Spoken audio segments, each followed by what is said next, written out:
Bob was telling me the other day that, you know, he feels like he doesn't, he said, I believe the direct quote was, I don't have any swag, my swag's in the film room.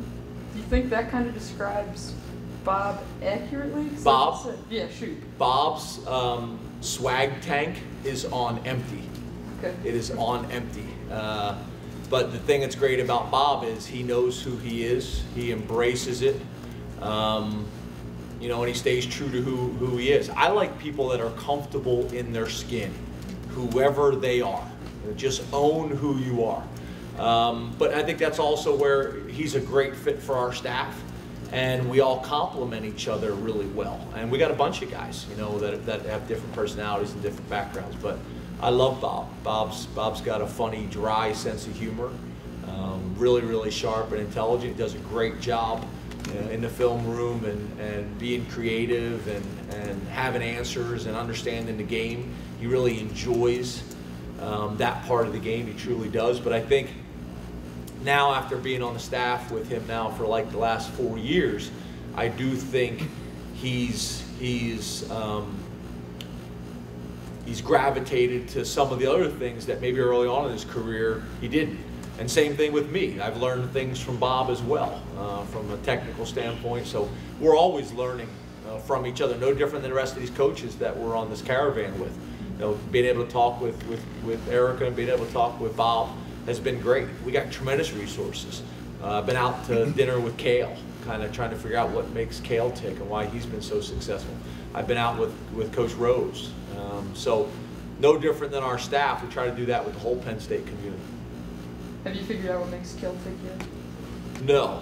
More than anything, I know that I thought Cale was scary before I met him, just looking at him. And after spending a little bit more time with him, I'm even more scared of him.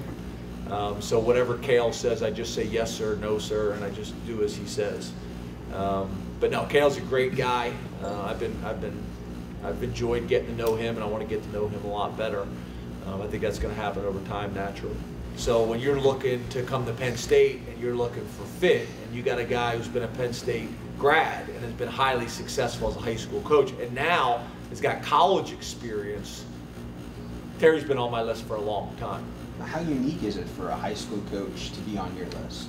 I don't think it's unique, because just because the guy's on your list doesn't mean you're necessarily going to hire him right there. But it's a guy that you're aware of and you're going to stay aware of. And are you going to hire a guy directly from high school? Maybe, maybe not. But now that guy makes a move and moves on, that's a guy that I've always been attracted to, his personality and how he conducts his business.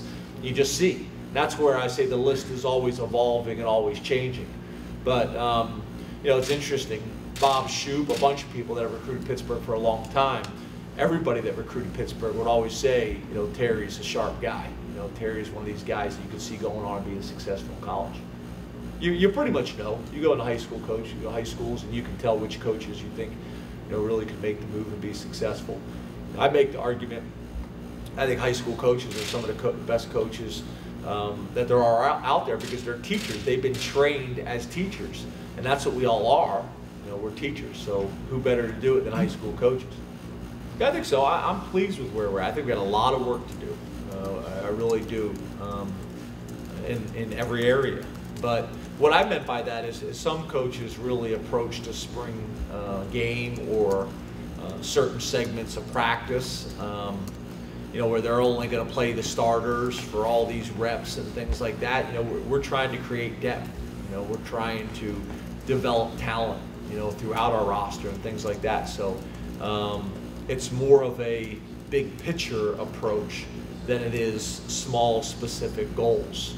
I'm looking at it from 160 feet, trying to make sure that we're growing as an entire organization, as a program, and we're developing talent throughout. And in the long run, I think that's going to pay the dividends that we want it to.